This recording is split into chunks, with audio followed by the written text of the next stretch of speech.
For 45 centuries, the Great Pyramid of Giza has stood as an artificial mountain, a permanent fixture outlasting every civilization that attempted to claim it.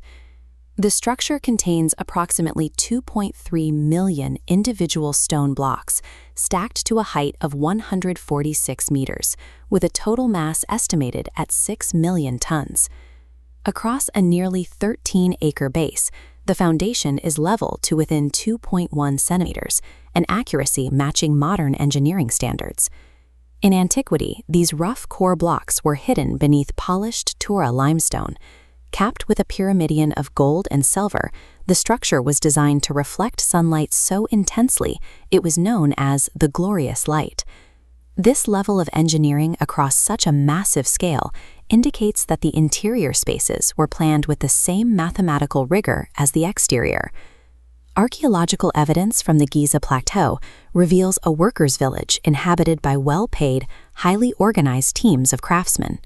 Their tombs show they were buried with honors, supported by a sophisticated network of bakeries and medical facilities. We have their administrative records. This papyrus, the oldest known of its kind, was written by a manager named Merer. It documents the complex logistics of moving limestone blocks across the Nile by boat. Merer's diary explains how the stones arrived at the site, but it remains silent on the final phase of construction. It provides absolutely no record of how those massive stones were hoisted 100 meters into the air. To find the answer, we have to look past the written history on the outside and move into the solid stone of the interior. The main entrance sits 17 meters up the north face. Crossing this threshold transitions the journey from the open desert into total darkness. The descending passage plunges through the pyramid at a 26-degree slope, running for 105 meters until it reaches the natural bedrock beneath the structure. At the bottom is the subterranean chamber. Unlike the precision seen elsewhere, this room is rough-hewn and abruptly unfinished, ending in a dead-end pit. It is an architectural anomaly. The builders achieved near-perfect accuracy on the surface, yet they exerted massive effort to carve out this subterranean space, only to leave it incomplete. Bypassing the bottom, the route turns upward. To enter the upper chambers, ancient explorers had to tunnel around 3 massive granite plugs designed to permanently seal the ascending passage.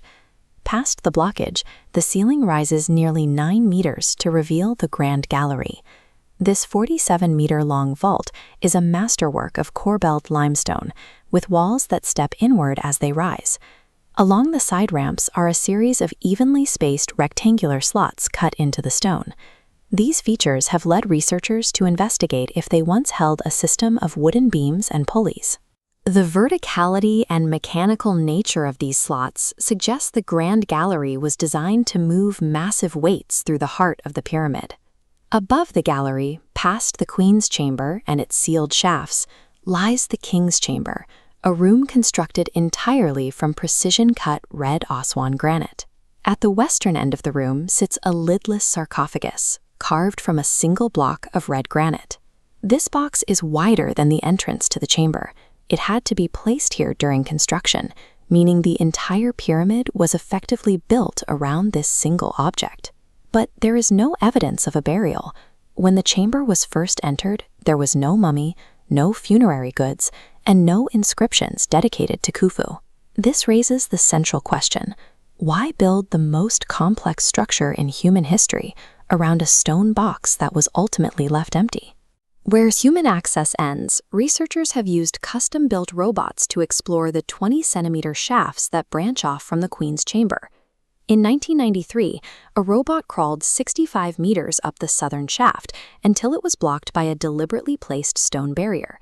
This barrier was a stone door with copper handles. Subsequent missions drilled through it, only to find red-painted hieroglyphics and a second impenetrable stone door just 21 centimeters beyond the first. These sealed barriers indicate that the ancient Egyptians engineered hidden, inaccessible spaces that remain beyond our reach, even with modern robotics.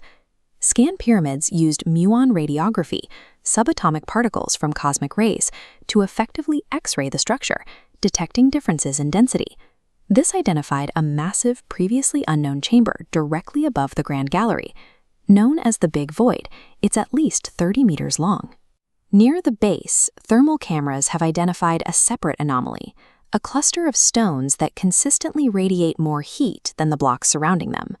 After 4,500 years, the Great Pyramid continues to exhibit unexplained thermal signatures and conceal unbreached voids that stay hidden in the dark. There is a striking contrast between the builder and the monument.